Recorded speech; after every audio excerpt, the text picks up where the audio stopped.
as we all know that operating system is known as a resource manager.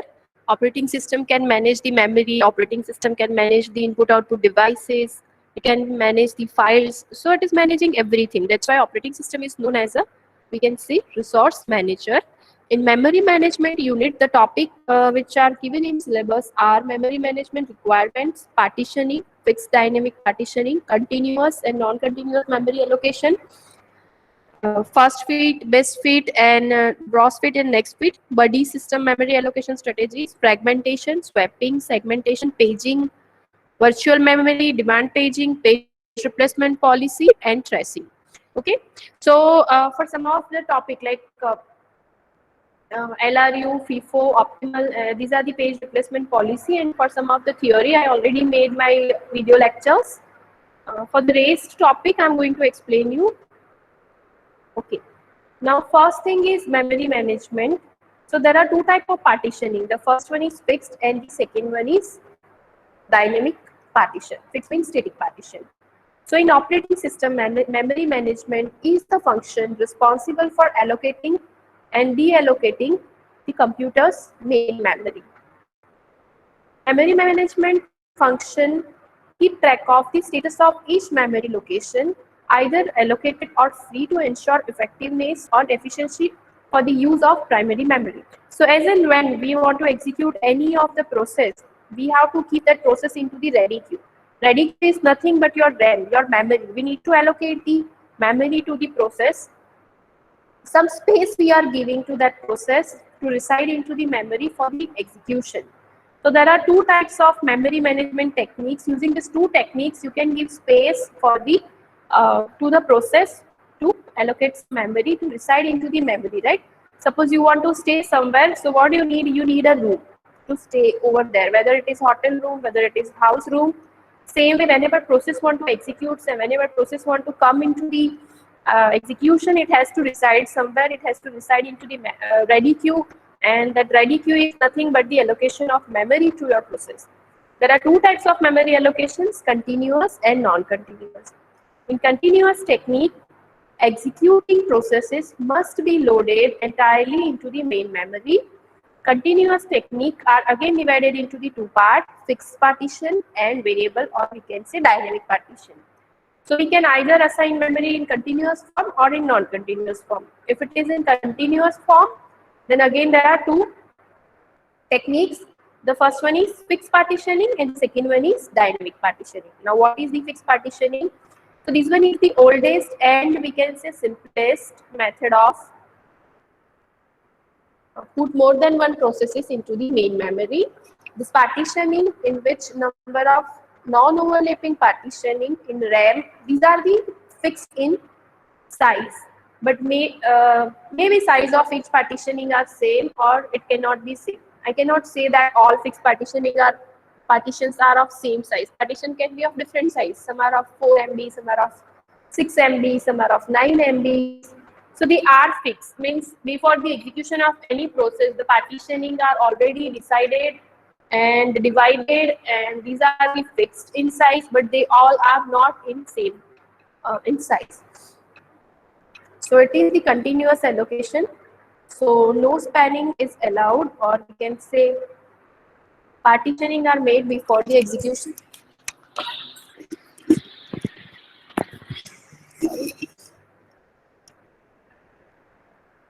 So here you can see there are partitioning. This is of we can say 4 MB. This partition is of 4 MB. Then the second one is of, this one is of 8 MB. Again this one is of 8 MB. This one is of, we can say, block size is of 4 MB. This block size is of 8 MB. This block size is of 8 MB. This block size is of 16 MB. And these are partition P1, P2, P3 and P4. So suppose in this block I'm having partitioning P1 with 1 MB, but this is of block size 4 MB. I'm having total first partition is of 4 MB, but I want to put a process into this first 4 MB. The process P1 with 1 MB size, right? So P1 resides in block of 4 MB partition, with 1 MB size. So you can see there are remaining 3 MB size which is going to waste because size is of fixed, partition size is of fixed. Process with lesser memory requirement reside into that particular block size, or we can say partition. So remaining size will waste. In memory, if you have, I can say in C programming, somebody has explained you, or in DBMS, I have explained you the difference between varchar and varchar 2.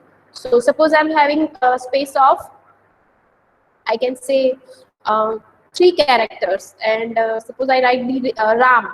So it is not going to waste. But if I'm having a size of 10 character and I'm writing RAM, so the remaining 7 character will going to waste in varchar. While in varchar 2, it will adjust as per the size you have given.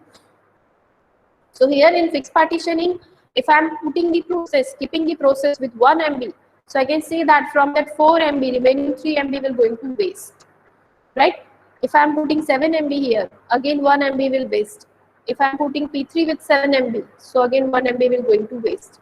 If I'm putting P4 with 14 MB, so 2 MB will going to waste. And this kind of wastage of memory is called internal fragmentation. So this is the disadvantage of, I can say, fixed partitioning. So as per the above figure, the first process is consuming only 1 MB out of 4 MB in memory. So internal fragmentation is of 4 minus 1, it means 3 MB, right? So same way for every, I can say every block I'm counting here 3 MB, here 1, 4, plus here 1 MB wastage, so 5, here 2 MB wastage, so 7 MB. So total 7 MB memory got wasted in fixed partitioning, and these are known as the internal fragmentation problem.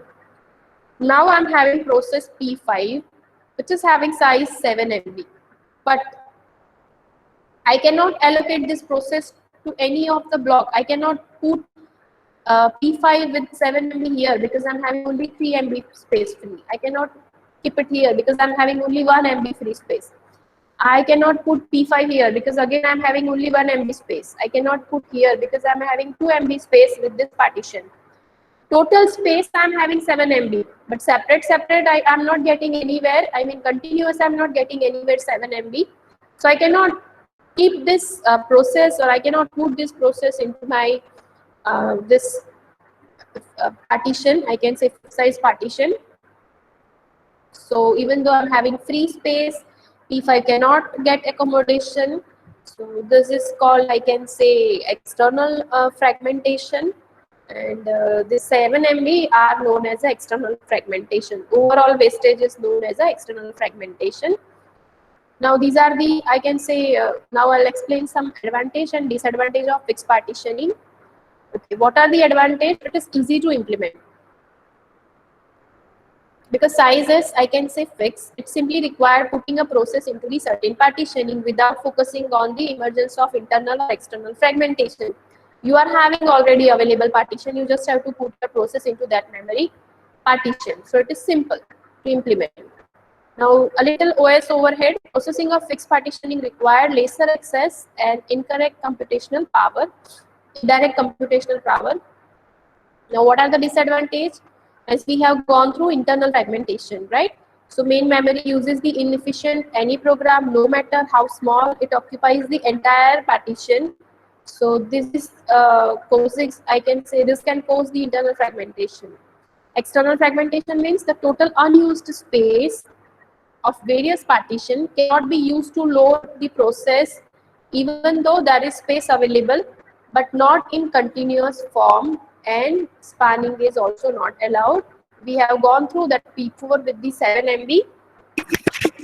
Sorry.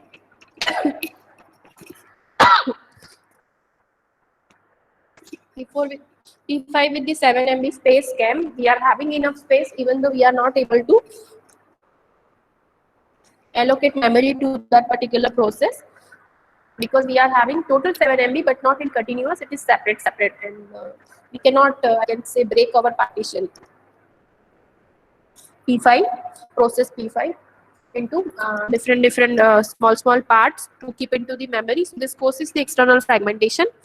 Limit process size. Process of size greater than size of partition in main memory cannot be accommodated. Partition size cannot be varied according to the size of incoming process size, the process size of 32 MB in the above example is invalid.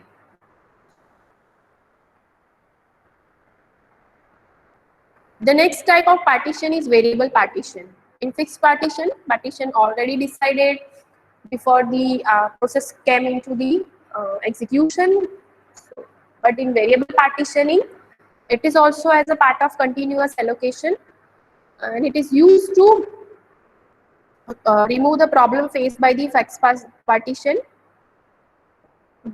But in variable partition, we cannot make it in advance. We cannot make it into the, I can say, before the execution. It is going to configure during the execution.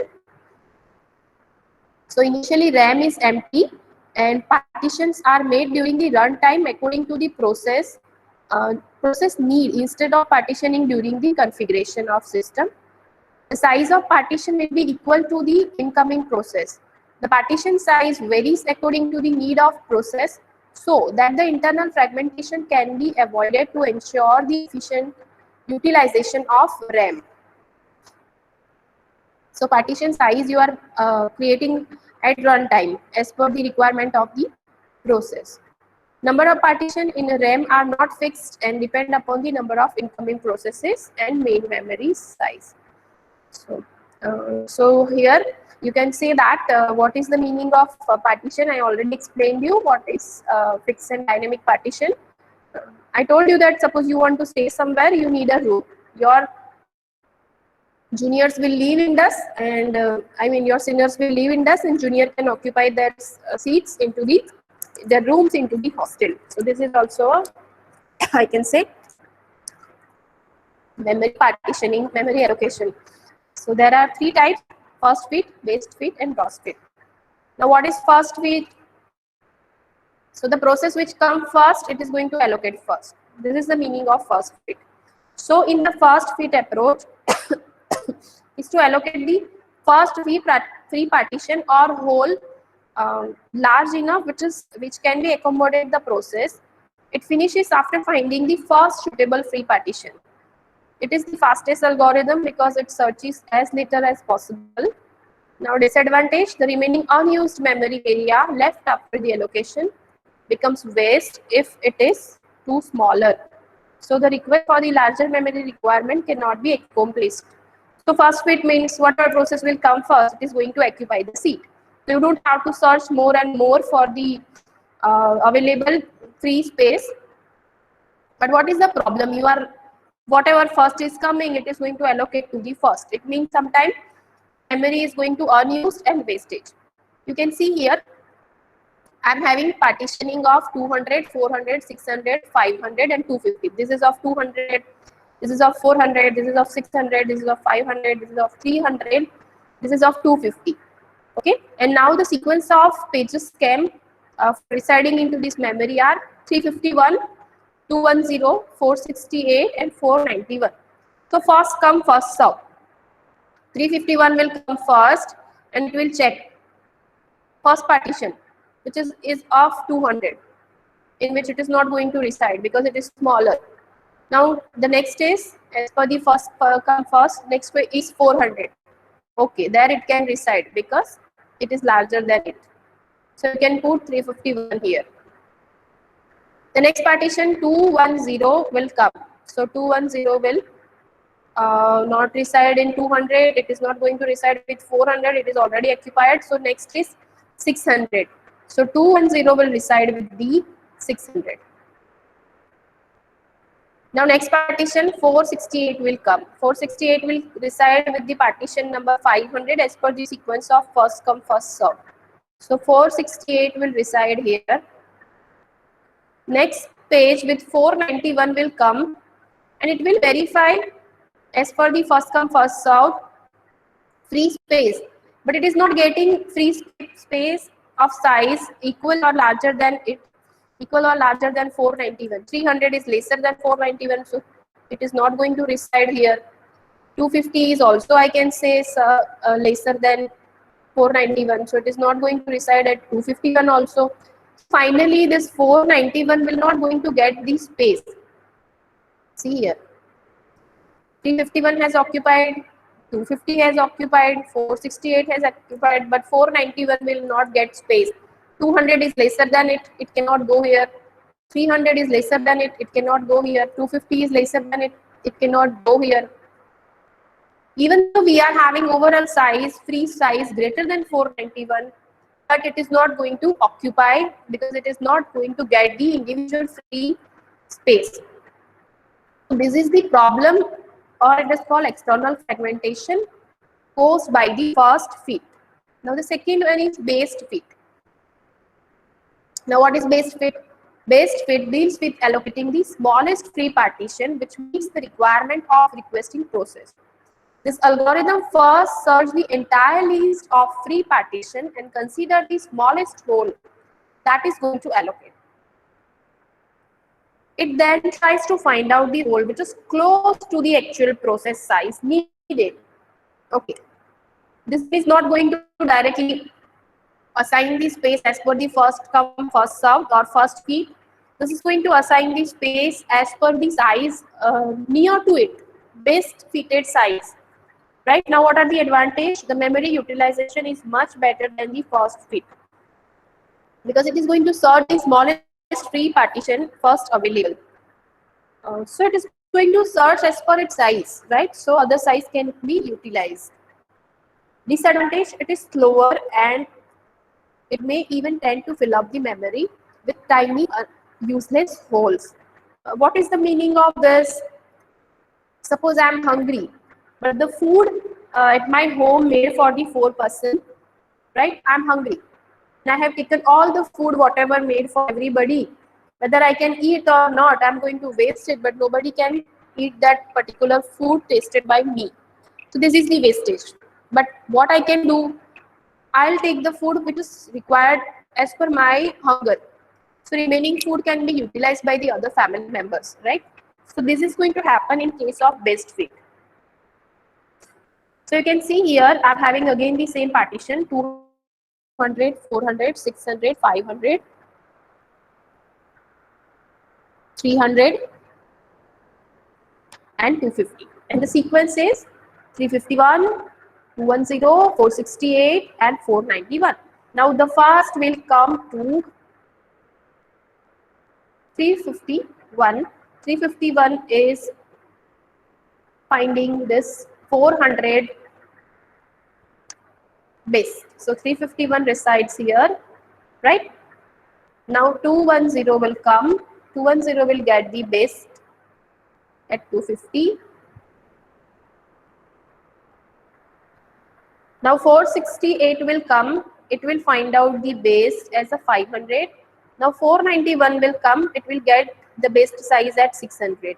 So you can see here 491 will get chance to stay into the main memory, into the RAM, because of best fit allocation.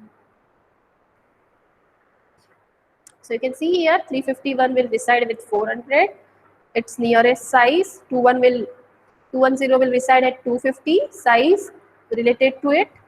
468 its size is related to 500, so it is going to reside here. 491 which is related or near to the size 600 in available sizes. So all the pages will get some space into the memory. So this is the I can say advantage of best fit. The next is worst fit. In worst fit, what it will do, it will find out the largest available space or free portion, and the process will going to stay into that largest available portion. It is reverse of the best fit.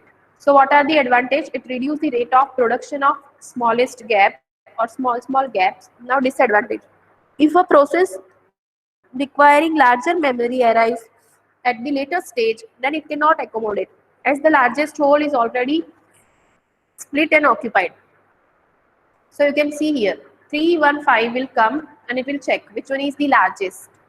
So I can say it will find that 600 is the largest. So 315 will going to assign into the 600. Now 210 will come and 210 will find out the next largest partition, and that is 500. So 210 will reside here.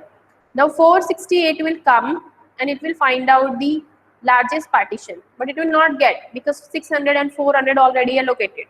So this 468 and 491 will not get the space into the memory. So this is the disadvantage. Now suppose I am having 3 blocks, 2 MB, 5 MB and 5 MB, right? Now this block is allocated, a 5 MB block is allocated. Now new process with 7 MB block will come. I am having free space 7 MB. You can see here 2 MB free here, 2 MB free here. But these are the separated. At first place and at third place, I am having free space. Now the process or the block with 7 MB size will come. Now where to put that particular process? So what I can do, I'll merge this two partition, 2 MB and this 5 MB. This two free partition I'm going to merge, this 2 MB and this 4 MB. Now after merging, or I can say removing the external fragmentation, I'm having free MB of 7 MB of free space. Now I can put my process 7 MB here. So this merging process is known as a concatenation. But due to frequent address shifting of CPU utilization, will going to reduce, because if every time I'm finding the free space, I'm merging all the available free space, then I'm assigning to new process. So every time searching and merging, this is going to, I can say, reduce the CPU utilization. CPU will remain busy in doing all this process. This process is known as the concatenation.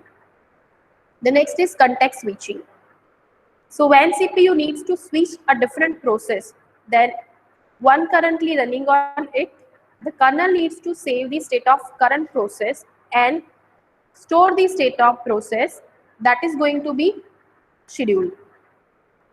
The task of saving and restoring states are known as a context switch. Okay, so as we know that operating system are having two parts, user space and kernel space, right? Some of the processes which is executed by the kernel, for example, you are having header file include iostream.h in C. So this kind of file is going to executed by the kernel. We don't have to do anything, it is already available, and library functions we can use. But some of the files for folders, your CV suppose you want to make, so you need to create some file by yourself, and that is created by the user. Suppose I want to run some program into the C. So what I have to do, I have to communicate with the kernel that I need, these are the input, and after process I need, this is the output. I need printer. I need to connect with the cameras. So kernel has to provide me some kind of, I can say, services, and this kind of system call can be sent by user to the kernel. Now whenever CPU needs to switch a different process than one currently running on it, there are so many processes like in Microsoft Word I'm making my CV, I'm even playing the music, even I'm watching the movie. So CPU has to switch from one process to another, as and when I'm minimizing something, as and when I'm maximizing something, CPU switching will going to occur. So what CPU has to do, it has to restore that, save that particular state. Yes, my music was here, yes, my Word document was, I'm typing 5th number of line. So whatever state saving, that is known as a, we can say, saving of state, and again I'll switch back to that particular Word document, I can type from that particular line. So this is called restoring of the state. So this is known as a context switching, as in when you are going from one process to another. This is the process P1, this is the process P2. I can say that these are the R1, R2 and R3, and these are the state of that particular R1, R2 and R3, 3, 4 and 5, 8, 9 and 10. For example, I am working with the P1 and I want to go to the P2 process. So I am going to save the state of P1. Again, save the P2. Now I don't want to work with the P2. So save the state of P2 and restore the P1. So as in when you are saving and restoring the state, you will get the whatever data you have saved before the process, you will get that particular data. This was the all about the continuous memory allocation, fixed and dynamic partition, first fit, base fit and gross fit. The next type of memory allocation is non-continuous memory allocation. Now what we can do, whatever available free space and scattered space we are having, and there are, we can say, memory space is not at one place, so this is the time consuming. In non-continuous memory allocation, a process will acquire the memory space, but it is not at one place, it is at the different location according to the process requirement. In fixed space, we are putting our process with the best available free space at one place. But in non-continuous, we are having free space at different places available. So we have to put our process accordingly. So that wastage of memory, which is going to reduce, and internal and external fragmentation is also going to reduce. You can utilize the all available free space created by the different process. And for that, we are having paging, segmentation. Now, what is paging? Paging is a main memory management scheme that eliminates the need of continuous allocation of physical memory. This scheme permits the physical address space of a process to be non-continuous.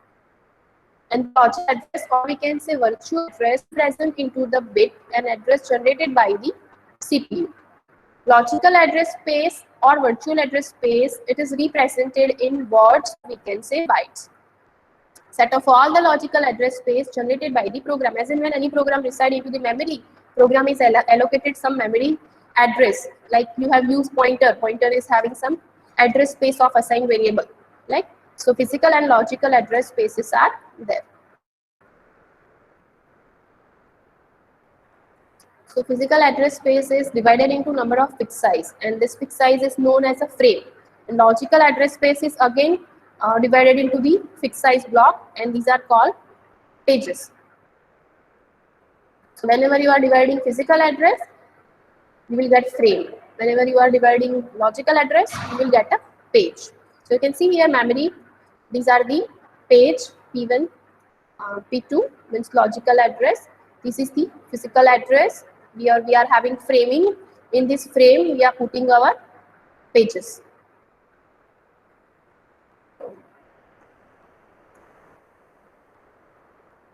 Now, as and when the process will complete, the page has to leave that particular, I can say fragment,